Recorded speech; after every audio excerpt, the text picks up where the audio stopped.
time. It's our time, my friends. Time for millions of maturepreneurs, 55 plus, who are hashtag not done by a long shot, to revolutionize how we lead, do business, and innovate our world.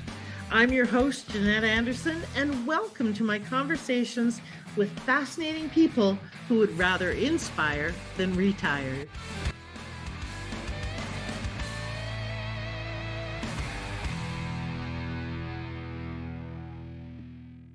Hello, everybody, and welcome to this episode of the Maturepreneur Podcast for those who are too inspired to retire. And I'm really happy to be here with Karen Yankovich. We just met recently, but I already feel like she's a sister from another mister, and we have a lot in common. And I love her kick-ass energy about really what you're up to in the world and your vision for how many women you want to support in being empowered and stepping out. So I'm glad you're here. Welcome, Karen. Oh, I'm so happy to be here. Thanks so much for having me, Jeanette. Awesome. As you know, in this podcast, part of my goal is to really bring you people who have been on a journey and to have them share some of their journey, but also to really give us different ways of thinking about things. Because as we're reinventing how we age and sage and live at this stage, we need to think differently. And so that's part of why I really wanted you to be here, because I know you see things in a different way. And so that's what I'm excited to share today. So let me tell you her official bio, and then we'll get into the unofficial juicy things behind the scene and just see where we go. All right, Karen Yankovich, CEO of Uplevel Media, LLC, and host of the Good Girls Get Rich podcast, is a LinkedIn strategist and speaker dedicated to empowering women entrepreneurs. And with over 30 years of experience in tech, marketing, and customer relations, Karen merges her experience with a passion for guiding women to take charge of their destiny. She specializes in leveraging LinkedIn and PR strategies to help her clients become thought leaders, fostering wealth creation and impactful personal branding. Ooh, I like that. Thought leaders and fostering wealth creation. I like that. So Me too. So tell us a little bit about you that we wouldn't guess from hearing that official bio. So what's something that would Yeah. know about you? You know what? I've been around, right? I've got 4 kids. I've got 5 grandbabies. And, over the years, I've pretty much done a lot of things. I worked in corporate. I owned businesses, brick and mortar businesses. And, I worked when my kids were little and, I did all the things that I thought you were supposed to do. And, the more confident I got in myself, the the more I realized that there's so many women that really need to foster more confidence in what they do. So many of us, I'm thinking of a conversation I had with a friend who just makes, is an amazing cook. And I happen to be a really good cook, but I'm also busy. So I was like, I'm going to pay you, cook for me. And she's like, you know how to cook. No one's going to pay me to cook. I'm like, yeah, they are. Like, we think what comes naturally to us, nobody wants, right? Because anybody can do that. And it's so far from the truth. So as the years went on, I realized that, my years in tech kind of almost forced me to, I was often the only woman in the room, right? So I kind of had to show up confident, or I would have gotten my lunch eaten. And I didn't realize at the time what I was building were skills that a lot of women don't get to build. So I am here today to help more women build those skills, stand in their power, create a personal brand that brings them a real money, real wealth, and, writes their story, writes their own destiny instead of having other people do it for them. I think more women with money in this world is what we need. We need women that can, more money gives us more choices, and more choices allow us to do the kinds of things that we want to be doing. So, that's kind of what I'm doing behind the scenes, helping more women be wealthy women. I love that. And I think that that's really important. And it's something that a lot of women squirm about, is saying that, I want to be wealthy, or wealthy women change the world. Gandhi's quote was Gandhi? Yeah, I'm pretty sure it was Gandhi. Or may have been the Dalai Lama. One of those One of those smart guys. A really smart guy said that Western women will change the world. I think it was the Dalai Lama. Now that I think about it. And for a long time I was kind of like curious about why Western women. Part of that is because we have more of a voice, but I think a Right. lot of it is that we have more affluence as well. And the greater affluence in general, it gives us more options, more voice, more platform, more ability to impact change and make changes. So I But, don't you think that that's kind of recent though? I mean, I think back, to my early years, my teenage years and college years, and, women didn't have the kind of choices they have now. So it's in my lifetime, I've seen the shifts and had to relearn, had to unlearn so much systemic conditioning so that I can start to help continue to make the world a better place for my daughters and my granddaughters. Yeah. Yes, for sure. But I think we've also always had, by and large, more freedom. So yes, we're Yes. more curtailed and so forth, absolutely. But we've had more freedom of expression.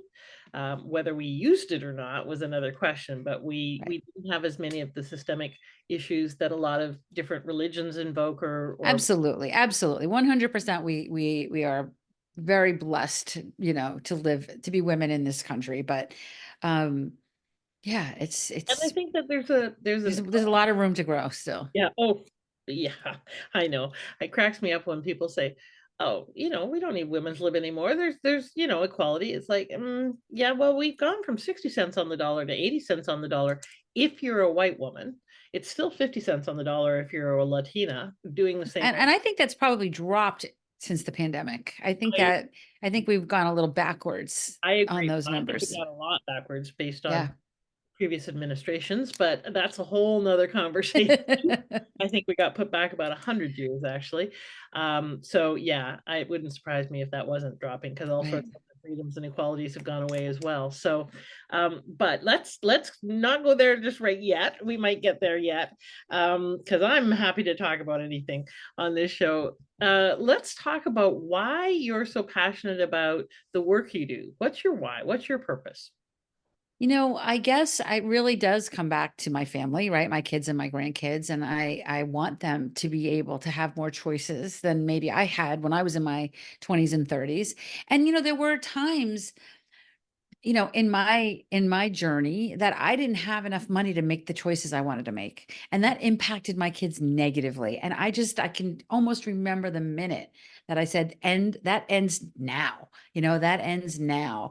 And I just, I just said, How do we make this happen? How do we make this happen?" And a lot of it came down to the people I was surrounding myself with. When I started to invest in myself and invest in coaching and invest in programs that taught me how to build my business in a bigger way, I found myself surrounded with other women that were doing the same thing, that I had never been surrounded by those kinds of people before. And it was really eye-opening to me, because I saw that I did have choices that I didn't even know that I had, right? And that I could create the next chapter and not have to have it be dictated by what the last chapter was. Mhm. I really like that. I could invent the next chapter and not have it be dictated by the last chapter. And I want to talk about next chapters for you too. But let's go back for a minute to that moment. What was that Mm. minute where you said that ends now? Yeah, it's not really my story to tell, but I can tell you a little bit of it. I mean, I'm divorced, and I had issues with my ex-husband and college payments. And there was one of my kids that just there was a moment in time that the rug got pulled out from underneath of them, and I didn't have the resources to do something about it. Mhm. And it was just I just was like, this is never going to happen again. So it was more like, I need to know that I can depend on myself. And yes, there's other people that I want to be able to depend on, other people in my life. I need to be able to depend on people to hold up their ends of the bargains, right? But at the same time, I just thought, this is crazy. This is crazy that I work too hard for this, to not have, I don't know. I mean, maybe some of you guys that are listening can relate to this. I was a single mom. I had 4 kids. And I remember at one point saying, when can I be the person that gives somebody $20 for the cell phone bill instead of the person that pays the $300 cell phone bill and every, 3 people give me $20 and somehow it's whole, like, the Netflix and all of the things that, you pay for as a single mom. And it just, it was nuts. And I wanted to be able to provide in a better way. And I wanted to have more choices. Right. And I just said more money would have given me more choices in those moments. Mm. How old were your kids when you had that aha moment? Well, I'm going to say, between 18 and 28. Okay. So it was later in life, Yeah. later Yeah. Yeah. Yeah. Yeah. wasn't when hmm they were little. I mean, Okay. listen, I've always worked. I've always worked. I've always, I owned companies and I've always been entrepreneurial. And I've gone back and forth between working for a paycheck and being an entrepreneur and being an entrepreneur with a paycheck and, all the different things. Um, but I never really thought big enough. I Mm, wasn't thinking big enough. And,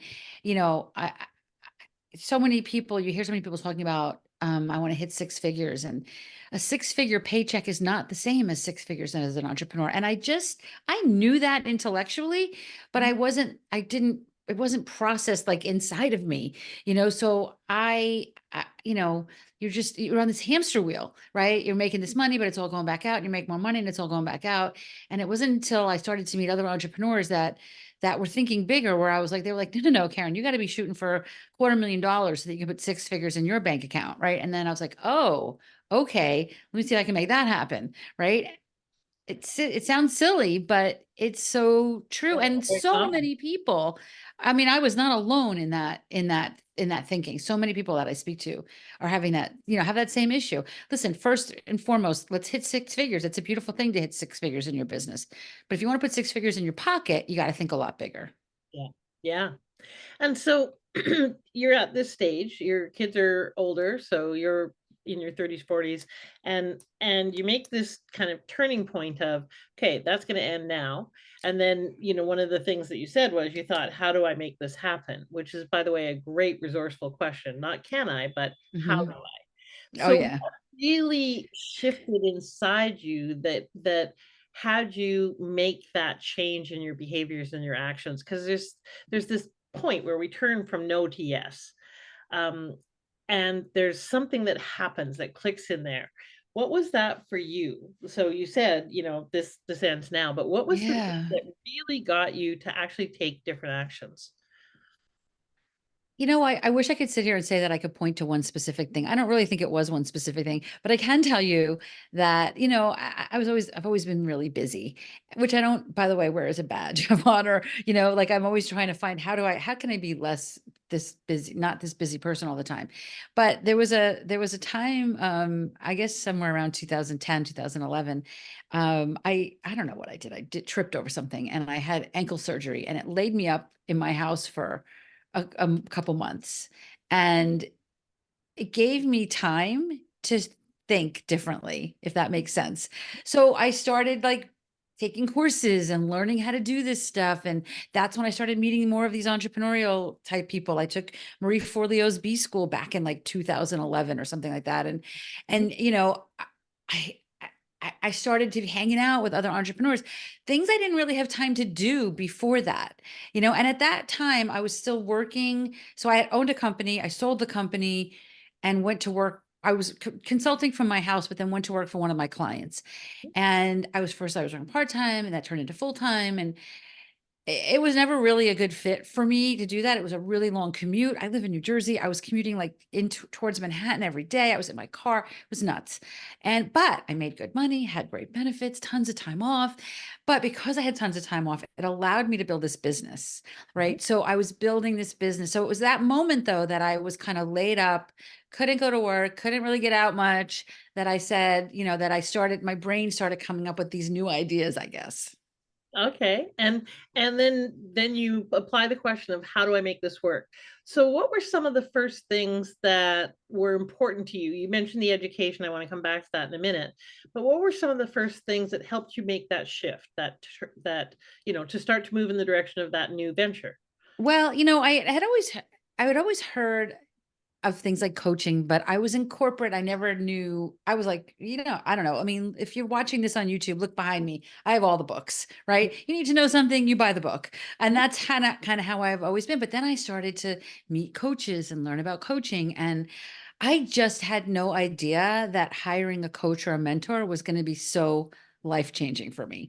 Somebody whose sole job was to help me be successful, right? That was it. Their entire job was to just help me be successful. And I think that was really eye opening. I don't think I've been without a coach since then. I've gone through different variations of things and different ways of depending on what's going on in my life and my business. But I think that was a big turning point was understanding, like, think about it. If you have big dreams, like if you have big dreams, let's say you're an athlete, right? You have no expectation that you're going to be a professional athlete without a coach. But somehow we women thought that, and well, I'll get to this in a second, but we women thought that we could do anything. We could do it ourselves. We don't need help, right? And somebody said something to me recently that was really interesting to me. They said that men are better at coaches than women. And I really wanted to argue that. I was like, that's not true. Women love blah, blah, blah. But what they basically said was more men grew up with coaches. More men grew up with little league coaches and basketball coaches, and women did not. So we are now like just thinking we have to know how to do everything without support. When I realized that a coach was going to be so impactful, like it was, I will never forget my first coach, she was amazing and changed my life and my business. Uh, So when they needed, I realized that the only way I was going to get there was with somebody else's eyes on my business to help me get to the next level. yeah. And I think that that's true about men. The men that are coachable, meaning the men that don't Yes. think that they have to have all the answers, and likewise the women that are coachable and don't think Right. women. We are so used to having to be the source of everything for everyone, including ourselves. Right. Really, just suck at calling in support is really Right. what it is, and letting it make a difference. Right. Um, that's the big thing. Is we may even call it in, but then we don't let it actually help. So, what is the um, trajectory that got you to LinkedIn specifically? Why are you so fascinated? Yeah. Yeah. So when I first started kind of this venture that I'm in right now, 10, 15 years ago, I was kind of doing marketing in general. My background was always in tech, but I've always been on the sales piece of it, right? That was really where my sweet spot was, the relationship marketing. So, and it was before social media even existed, right? So when I started to help people with their social media in general, I was naturally, because my background was taught me how to do this, I was naturally saying, you got to build relationships with people. Like people care about you. Who are you talking to? They like people buy from other people. So even though I was helping them with their Facebook pages and Twitter and all those other things, I was saying we got to really work on LinkedIn as well. So I was getting us to speak on LinkedIn. As I started to learn, and I'm a lifelong learner, as I started to learn more about digital marketing, I learned something that I'm sure you know, and that hopefully many of the listeners know, which is the more you niche, the better, the better, easier it is to build your business. So in the beginning, when I was a social media expert, if somebody needed a speaker on social media, I'm very grateful that my name got thrown in with 300 other people. But when I started to niche my business down on LinkedIn and people said, no, Karen, we want you to speak on LinkedIn.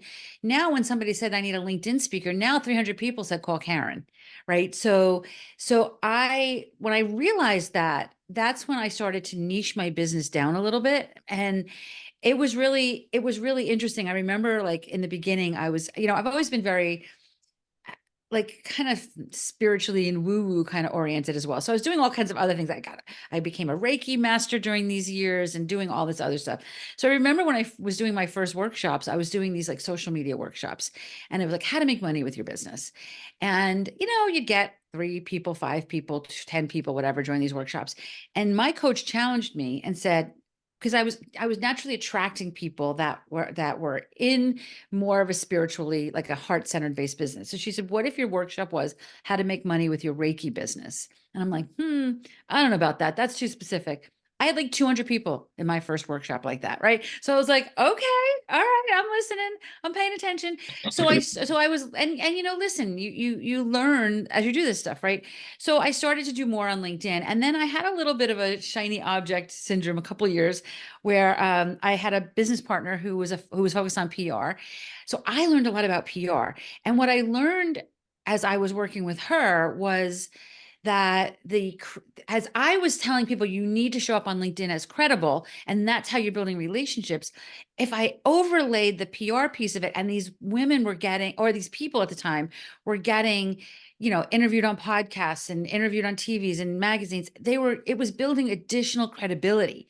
So it started to all come together for me, because I think that so many people overlook the importance of build that same relationship building, you to build clients, building it with the journalists that talk about what it is that you do, right? So then my business niched even further into LinkedIn and PR. And then one day, my podcast was Good Girls Get Rich. And one day, a couple years ago, I just was like, that's it. My program's now going to be called She's Linked Up. I really want to focus on women, not because I want to exclude men, but because I think women don't feel as included on LinkedIn. And I want more women to feel included on this and to feel included on this work. I don't care what your body parts are or how you identify. I just want you, and we've had men through our program. In fact, my program is called the She's Linked Up Accelerator Program. My podcast is called Good Girls Get Rich. And probably half of my private clients are men. So it didn't preclude me from working with men. It was just from a marketing standpoint, it was really easier for me to speak directly to the people that I knew that needed to hear that message. Yes. Yeah, I I have the same thing with Purpose and Profit Sisterhood, and I love men too. I actually just got someone who's in the military in Korea contacted me, and he's this wonderful man who wants to create his coaching business or expand it. And it was kind of like, military man, that's not on my ideal client list, and he is an ideal client. So it's not that you have to be narrow in terms of where you end up, but you do in different terms of what you focus. I call it the thin edge of the wedge. You can't split I like that. Yeah. you Yeah. can't split a log with the thick edge of the axe. You Hmm. do that, you're just going to get a lot of sore arms. Right. So Right. Right.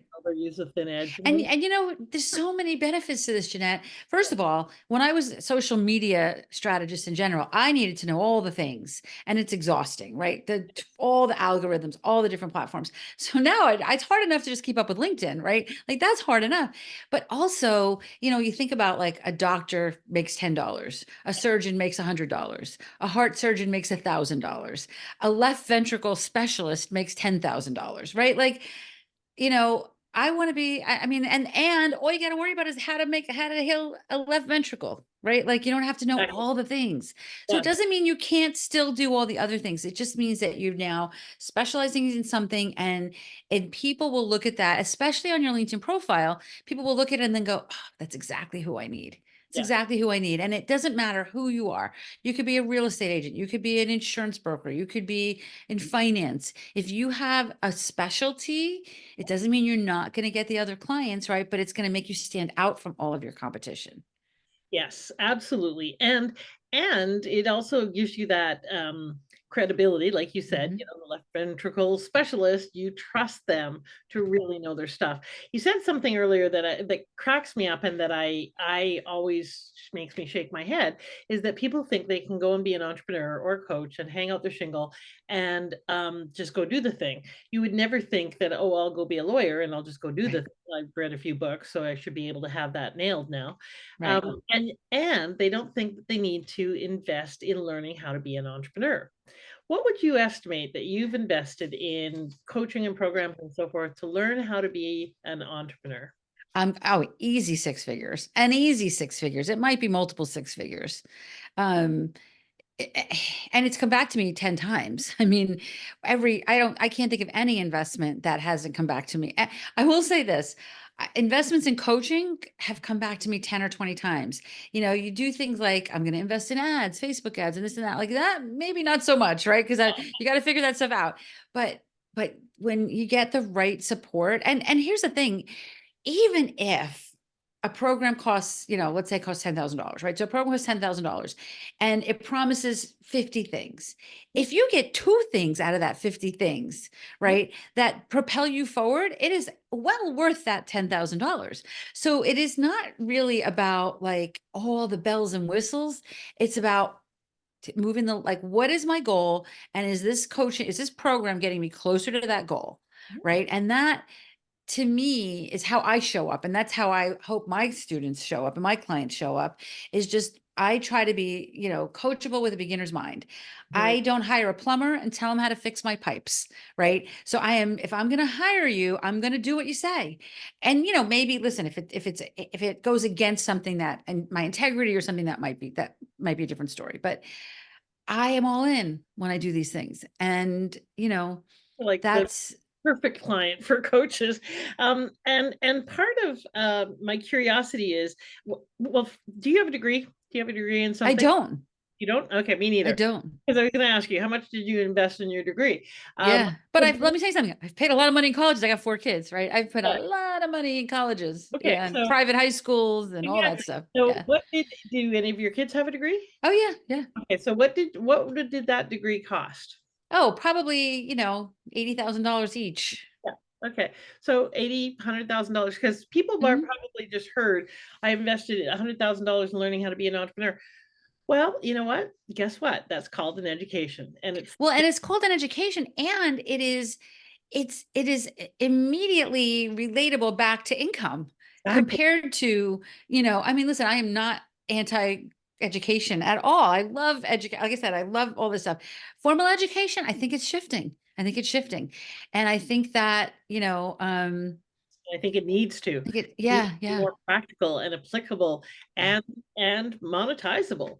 People yeah. need to learn how to be entrepreneurs. I don't care if you're learning to be a dentist or a doctor or a Well, plumber. that's exactly it. We are so good at what it is we do, but if we don't understand and listen, there's two different types. I feel like there's probably more than two, but let's just say two different types of entrepreneurs. If what you want is to be a coach and charge $100 an hour and make a couple $100 a week from that, that's cool. You can do that and that's amazing. But if you really want to build a business, that's like, to me, that's like a practice. If you want to actually build a business, you have to learn how to be a CEO. You have to learn how to, you have to learn all the things. And you might be a great yoga teacher. So how could you possibly know how to be a great CEO, which is why we need support, which is Exactly. why we need to hire people to help us with this stuff. And it's scary to get to write those checks or to give those credit cards for those numbers, at least certainly in the beginning. But one of the things that I do myself and I do with my clients is a practice, this like, I guess it's like a practice, but it's like an exercise, I guess, where, if my program is $1,000 or $10,000 or $100,000 or $1 million, right? I want to know 50 to 100 reasons why it is worth 10 times that.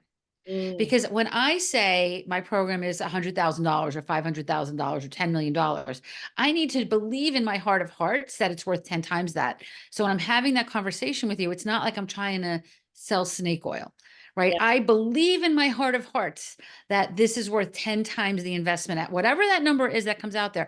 And then I work hard to make sure that that happens, right? You can't just, it's not like fake believing, right? You're not talking yourself into, it's not like fake affirmations. It's truly like, where does this change their lives? And if that is true, then you can be building these big businesses. And another thing I want to talk about when you talk about investments, so many people, especially women, I went to a networking group recently, and I recently moved back to where I'm living right now. And I went to a group that I'd been a part of before, and I knew some of the people in the room, but it was a women's group, and they went around the room and said, tell us how we can help you. And I was one of the last people, and every single person gave their version of, well, I made the best pen in the world and I sell pens. So let me know if you know somebody that wants to buy a pen.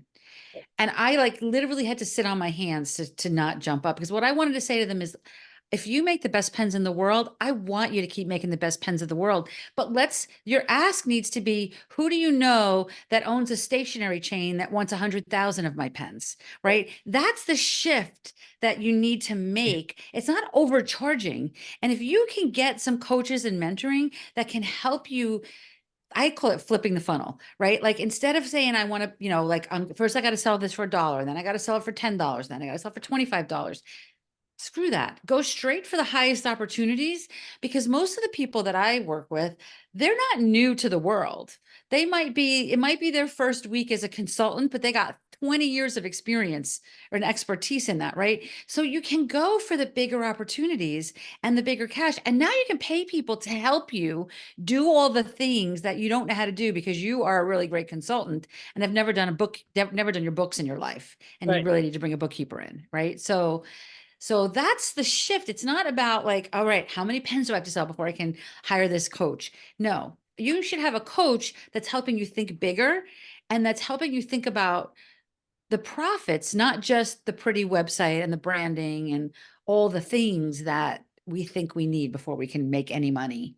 Yes, and most of which you should not have until you've worked with clients for 6 months.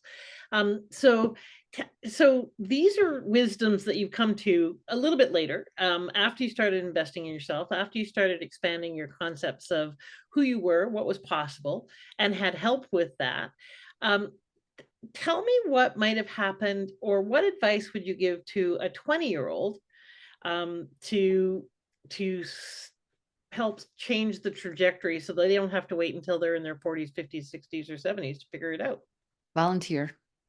Volunteer. Work. Just do it. Just do it. Like you can, take the job, do the thing. And especially if you want to be an entrepreneur, by all means, you should do that. But do it. Like before you like get some experience under your belt. If you want to be a coach, then get some coach training. And then like I know most of the coach trainings talk about you have to, do, so many hours for free, or I'm not even sure exactly how that works. But start doing it. If you want to be a social media manager, then volunteer for your PTA, your local PTA or whatever, and start doing it and start learning it. Because as you know, this is a little bit of a detour, but not really. Like you don't need to wait and create all your packages and stuff first. You need to start doing the work first, because when you start doing the work, you're going to see what they need, versus when you're sitting in a bubble and you think you know what they need. And then the first time you get a client, they need something completely different, right? Exactly. Start doing the work, whether it's, looking for opportunities to do it, and then get testimonials from every single one of those people. If you're in college and you're listening to this right now, start getting recommendations on LinkedIn from all the things, all the people. If you're on the school newspaper, get a recommendation from your editor. If you are, if you did an amazing job because you were on the, in the drama club, get a recommendation written by the head of the drama club. Write them one, Yeah. and then ask them for one back, because you're starting to build your credibility. And this is what's going to make you stand out from the crowd, from the competitors and don't be afraid to know what you want. You can change it, right? But so many people just say, well, I just want a job. Yeah. And I get that. I got kids there have been moments in time where I'm like, dear God, just get a job. Right. But at the same time, again, back down to that niching. If you're just saying, I just need a job, you're like everybody else. But Yeah. if you have a specific skill that you love to do, and you focus on that, and then you find ways to volunteer on that, and you get some recommendations on that, you're going to be way ahead of the competition and way ahead of your peers. Absolutely. And that's why I said, whatever you do, don't start your branding your website for 6 months. Go Yeah. and do the work, have the conversations, find out if Hmm. those are your clients and what conversation you're having with them and what's the real problem you're solving, not the one you think. Do not waste money on a website until you've been in business for at least 6 months. Um, Hmm. so, what advice would you give to someone who's 60 or 65 if they're thinking about making the leap into entrepreneurship? Would you give them the same advice or would you tell them something different? I would give them the same advice. I would give them the same advice. And I would say, listen, you got to put your time in when you're younger. You got to put your time in. You got to get the experience. And if you have no experience at age 60, then the same thing applies. But I would say, look back at what you've done, pick and choose what you loved and pull from that and pull the experience from that and then craft your brand around that, right? Like, for example, one of my, I owned a company back in the 90s, I guess. And I owned the company. I did everything. I bought office furniture. I picked out health benefits. I did all the things. You're not going to see any of that on my LinkedIn profile because it's not relevant to what I'm doing now. All you see on there is the work related to the sales and marketing because that's relevant to what I'm doing now. So think back to what you did in your past jobs. Understand or what you want to be doing. What could you be doing, whether if somebody paid you or not? And then, craft it around there. And don't be afraid to look for the bigger opportunities because there's budget. People have budgets for this stuff. And if you have imposter syndrome or you need some help, that's why Jeanette's here. That's why I'm here. Let us help you think bigger and have the confidence to make the ask. And all I could say is no, right? Make the ask because here's what I also know. As I get older, I don't want to do. There's more that I don't want to do than I do want to do, right? There's a bigger list of things I don't want to ever do again than there is of things I want to do, that are on my bucket list. So make sure that you're crafting a life that you want to do and build it around what you want to do. Listen, if you want to be, near your kids and your grandkids, then that's one career you're going to craft. If you want to travel, then make sure it's location independent and you don't ever have to walk into somebody's building. Like you can choose this. You Yeah. can choose this. But if it has a basis in something you've done before and that you love, even better. Yes. Yeah. And it's never too late to choose again. I mean, Yes. I'm 64 now and I've been polyhomerous, I call myself, which is living a mobile lifestyle for Polyhomerous. That's interesting. I never heard that. 8 years. I got it from someone named Rhonda Renee, and she got it from someone else. Oh, sorry. Sorry. It's never too late to choose. So I Right. sold my house and everything I own when I was 58, I think. Oops.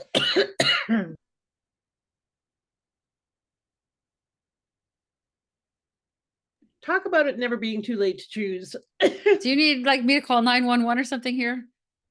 Okay. Okay. So, talk about you reinventing you because you've done that a bunch of times. So, talk about reinvention, what that takes mindset wise, and I'll finish coughing. Okay. Yeah. So, it comes down to identity, right? Like I feel like I'm always going to be a student of identity. Because if you and it changes all the time, right? If you are a six-figure CEO and now I'm saying to you, I want you to make $500,000 this year, there's an identity shift there, right? If you have a staff that you've never had before, there's an identity shift there. So I think that we have to recognize that if we've never been this person before, it's okay to not know how to be this person, right? And to get some help. Um, and again, to me, it's always comes down to does it fit in with the life I want to have? I talk a lot. I talk a big game about wanting to be location independent. But at the end of the day, this right here where I'm sitting right now is where I get the most work done. So I haven't really figured, I mean, I figured it out, right? I figured it out and I can work from anywhere. But there's it when I come back and I'm sitting here, I'm like, all right, now let me catch up. You Yeah. know, so so but that works what works for me, right? That's what works for me. It may be different for you, right? So you want to think about, so as I reinvent myself, my I want to spend more time with my grandkids. My parents are getting older. I want to have more flexibility. And here's the other thing. My friends are all starting to retire. So I can say I love my work and I want to keep working. And then I'm like, no, I can't go to that Broadway show with you on Wednesday because I got a call. And then I'm like, ooh, maybe how do I shift that? Right. So even when you plan it, it may not end up being what you think it's going to be. And you may need to shift it again. Right. So, but that's the beauty of entrepreneurism is that we can craft this. And, who would have ever thought 10 years ago that entrepreneurs had more control of their destiny than people with paychecks? But Okay. post pandemic, the people with paychecks are the ones that were getting laid off. It was the entrepreneurs that could scramble and reinvent themselves. Yeah, absolutely. So you just know that you're going to have to reinvent yourself. It's almost not a when, it's not an if, it's more like a when, right? And how Things often. shift and you need to change it. Exactly. And so, because this is for maturepreneurs, so those who are a little older, and that are in their 50s, 60s, 70s, 80s, and who are redefining themselves and perhaps their businesses, and really in that process, we're redefining the world, really. Mhm. What would you say is some of the biggest shifts that you've seen for you in terms of you and how you do business now, you and what's important to you now and around your business? What's changed, if anything? You know, I mean, what's changed and what continues to change? I mean, the trajectory has been pretty consistent in that I want to be more flexible. But I will say this, what's changed mostly for me in the last couple years is my business has been way too dependent on me. So one of the things that I've been doing in the last year or two is continuing to do what I do, but building it out in a way that if I needed to step out of it for a month, the business doesn't stop. So, bringing on people that can help with enrollments, bringing on people that, I'm still very much involved in my programs. If you enroll in our She's Linked Up program, I am there. But I can do, I've created it in a way that I can be there from anywhere and that all of the calls don't have to be with me, right? Right. I'm on the weekly group calls. I do one-on-one calls where I need to, but I'm trying to shift it to a way because here's the thing too. When I did that, I can serve more people that way too. And I have some big goals. I want more women to be wealthy, and it's not going to happen if every conversation has to be with me. But I can be there and so I'm figuring that out. I'm figuring that out. And it's not easy because, it's hard to give up some of that control, right? But I I'm understand figuring that that out. now, that's for sure. So, there's a bunch of things I want to ask you, but I also want to understand more about your kind of the LinkedIn side of things and your program. But one of the questions I'm curious about, because you did mention being in male-dominated spaces for a long time, um, what, if anything, is have you noticed has shifted in terms of running a business from a different perspective? So not from that masculine. What's the difference for you, if there is one, between approaching business in a more masculine way, like you might have in the past, versus a more quote unquote feminine way? And we know that masculine and feminine doesn't mean men and women. It's just more about the Mhm. energy and the four, different aspects of it. Yep. So what have you noticed around that? Yeah. So it's such a great question. What I believe, or I shouldn't say what I believe, what works best for me and what I teach is a combination of that. If you look at our She's Linked Up logo, which I don't know, here we go. You have it. It's on my thing here. It's kind of a little bit yin yangy. Yep. And we created it that way because I do think it's the blend of the masculine and feminine, because there is strategy, right? Strategy is important. And I can give you all the strategy till the cows come home. But if your mindset isn't in the right place, you're just never going to achieve what you need to achieve. So I think that what works best for me is this beautiful blend of the masculine and feminine. There are times that strategy is important. And there are times that your head is in the way, your mindset is in the way. And then, and then too, like thinking about LinkedIn, if I'm going to just generalize here, people look at it as very corporate and very left brain, but really it's where relationships happen, right? And isn't that more feminine and right brain? Aren't women typically known more to build relationships and have actual deeper conversations than men do? Why can't LinkedIn be that more feminine approach? So Mm. I think that there's a place for both. And even with marketing and we hear a lot about bro marketing and it drives me a little crazy, but here's the other thing. It works. Mhm. So as the CEO of your business, you got to pay attention to that stuff. You got to pay attention. I had mentioned that I've been through lots of coaching programs and, some of the coaching programs help you write your emails and things like that. And I remember sending out an email. This happened more than once, sending out an email that maybe sounds more bro marketing-y and getting a reply back from somebody that said, I can't believe you're resorting to these kind of emails, Karen. And what I wanted to reply back to her is, yeah, but 6 people booked calls on my calendar today. Do you know what I mean? So I think that there's a place for both. I think that we have to the most successful people are pulling from the masculine and the feminine where it makes sense for them, and there's no one right or wrong way to do that. Yeah. Absolutely.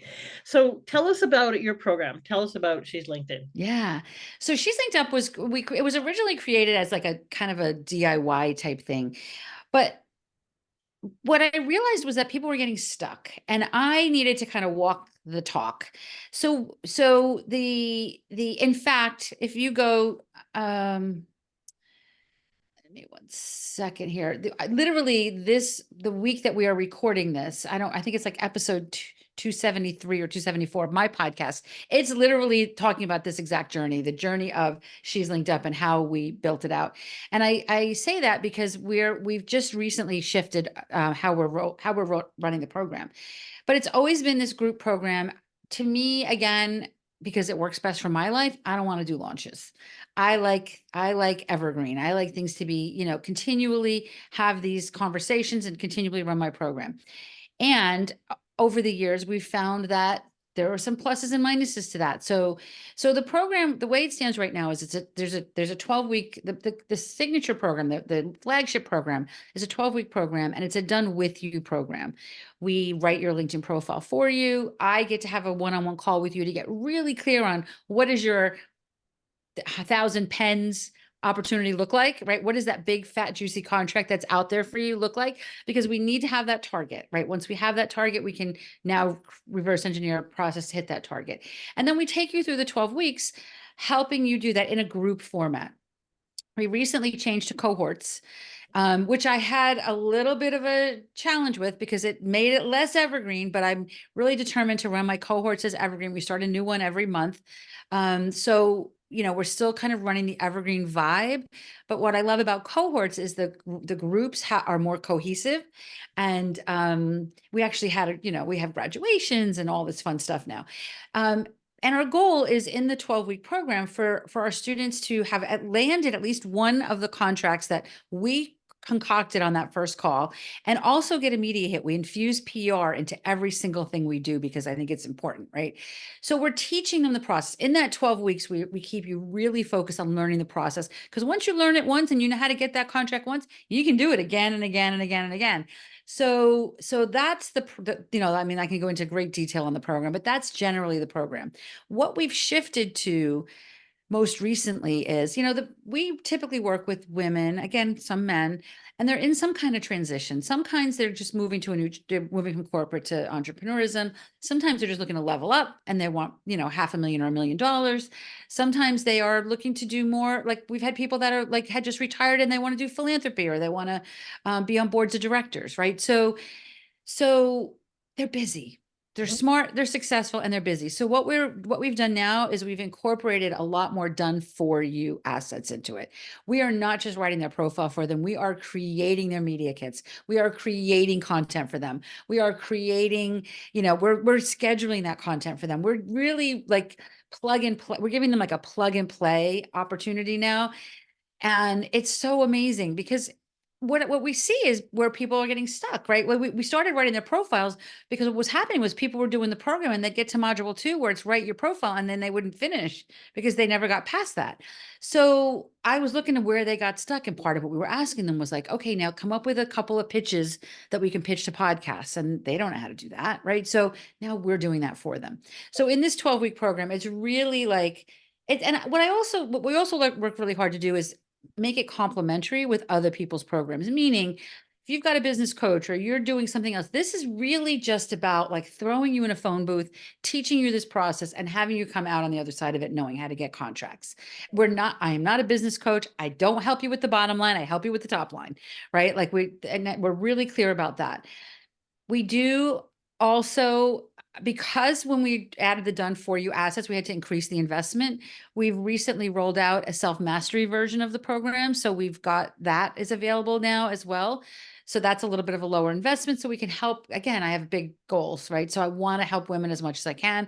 I will tell you that I am much more comfortable with the higher investment full program than I am with the self-mastery, because I I just want people to have success. So it's really hard to keep my hands out of that, but I'm I trying. do the same. And then at the end of the 12 weeks, we also give you the opportunity to continue to work with us. We've got a high level mastermind on the other side of the 12 weeks that you're invited to if you've been through the program.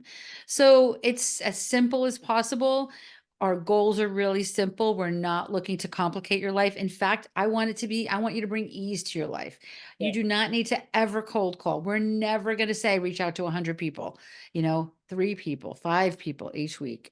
But the goal is to get on the phone with everybody you reach out to and build those relationships and know how to do it, flipping the funnel with the higher ticket opportunities at the forefront. So there's a couple of things that I want to just touch base on. Um, Mhm. First of all, because there's a few things that you mentioned in here that people may not know the terminology, they may not be in our world yet, so they might not know what a Yep. cohort launch is or an evergreen product or things like that. So where do people like to work with you? What level do people need to be at? And or for this program to be effective, do they need to be experienced entrepreneurs? If they didn't know what you were talking about, can they still get value out of it? Yes. No, they don't need to be experienced entrepreneurs. And yes, they can get value out of it. In fact, many of our students, like I said, they're in some kind of transition. They don't know how to be entrepreneurs, right? So we help them.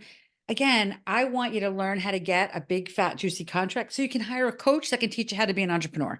That you can hire a virtual assistant that can do some of your social media, that can hire a bookkeeper to do the stuff you just don't know how to do. I want to keep you in your zone of genius. So So so smart and successful, like they're probably not right out of college, they've got experience, but they do not have to have their, whatever their next chapter is very often something that's very new to them. right. Okay. And I really, so where do people go to find out more about you? So we'll Well, have LinkedIn is a great place to connect with me. that LinkedIn is a great place to connect with me. And because LinkedIn can be very intimidating, so I hear, for a lot of people. What we've done is we've created an assessment to help you get started on LinkedIn. If you go to linkedinquiz.com, you'll get the assessment. And that assessment, it helps you understand, like if you're more like comfortable talking about white papers, or if you're more comfortable talking about, having conversations, it just helps you get started on LinkedIn. But because we've got that yin yang, that right brain, left brain, we've also incorporated things in there like morning meditations for specific to your type to help you get your mindset in the right place. We've incorporated specific crystals for each different type because I do think I did want it. I want it to not be so masculine. I wanted to blend the strategy with the energy Yeah, and the identity. love it. Okay. So there's about a million things that I would still love to talk to you about more, but tell them what your website is so they can. So I'm at Karen Yankovich everywhere. My website is KarenYankovich.com. So it's the easiest way to find me is at Karen Yankovich anywhere. And I would love for you to, tag me if you're watching this and tell us that you've seen this, share it with your audience, connect with me on LinkedIn, tell me this is where you were introduced to me. I mean, this is how you start to do this, building relationships. I want you to be building relationships with people as if you're peers with the most influential people in your industry. And it starts by you getting comfortable starting those conversations. So start with Jeanette and I. Yeah, absolutely. And one of the things that I really appreciate that you've been talking about, Karen, that I'm hoping people are picking up what you're laying down is think bigger. Think bigger in terms of what's possible. Think bigger in terms of who you are. Think bigger in terms of how you could approach things. If you didn't Mhm. have to do it incrementally, if you didn't have to bargain for crumbs, what would Right. who would you be? Right. What would you What if be? you just take something and you just double the price? Just double it in your head. Just double it in your head, put it on post-it notes. What else could you do? Like how much more value could you provide if you had a bigger budget, right? That's where this becomes really exciting and amazing. Yeah. So the thinking there is what I really want you to hear. It's not about whether, it's not about specifics and tactics. It's not even necessarily about LinkedIn or anything else. The thing that I think is the best thing you can learn from Karen, there's lots here, but is how to stop thinking small and really just let yourself be in the land of what if. What if I did it bigger? And how do I make that happen? And why not me? And Why why not not? you? And why Right? not? Exactly. Right. Why Why not? not you? Why not now? Why not me? Why not? So I love those questions. They're really empowering. I love the how do I make this work? Because that is such a powerful question. And so, really, a lot of what you've demonstrated well is how powerful questions can make all the difference in the world to the impact you can have. And speaking of impact, one last thing. I know that you have a specific goal of a number of women that you want to impact. What is that? Share that I, with. I mean, my goal is I want 100,000 women a year to be making $250,000. And I believe everybody listening to the show can do that. I not only believe it, I know it. I know it. You might have to get out of your head. I might have to kick you in. I might have to bring the jersey out a little bit and kick you in the butt a little bit to get you there, but you can do it. I know you can. It's just, you got to surround yourself with other people that know you can. And often it's not the people you're typically surrounded by. I know my friends and family love me, but they don't get me. My family are all teachers. They think I'm like from Mars. They don't understand this whole entrepreneur thing.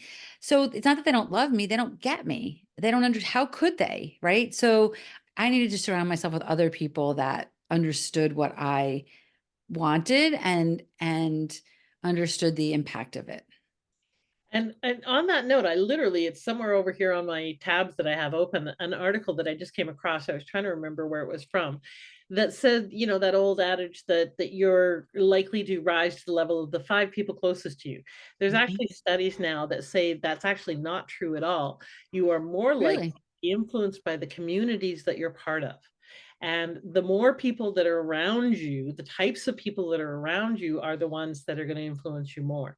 And even indirect, like it literally said, if you have a friend who has a friend who's overweight, you're likely to gain weight.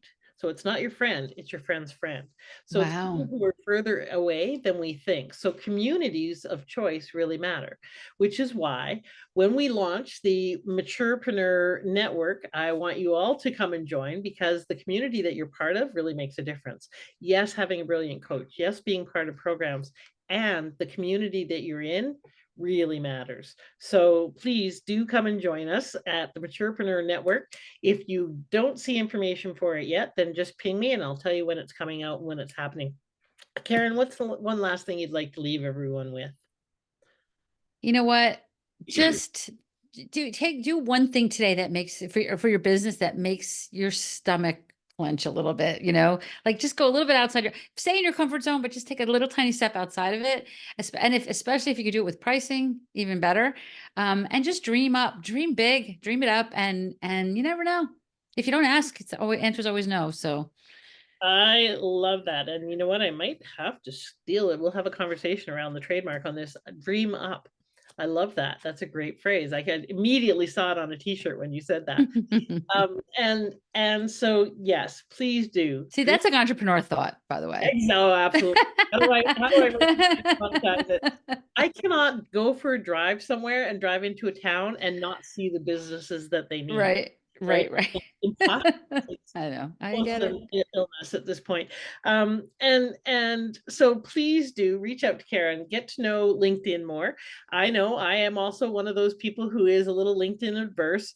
And I absolutely know that's where my people are. That's where I can actually make connections that are going to make a substantial difference to my business. And I am really looking forward to hanging out more with you so that I get over my LinkedIn phobia and really have that thinking big and dreaming up rubbing off, because who we surround ourselves is who we become. So thank you for being here. Thank you for sharing your incredible journey and Thanks so much for having me. about marketing and PR and your passion and your excitement. It was a lot more about entrepreneurship and less about LinkedIn, but you've got lots of training on LinkedIn. So go check that out, everybody. And if you are thinking of making the leap, then it's time to do that, to go outside your comfort zone. As you said, I actually use the phrase, if it doesn't make your butt go tight, it's probably not big enough. So it's time to give the chair a hickey and dream up. All right. Thanks, everybody. Have a wonderful week. Bye for now.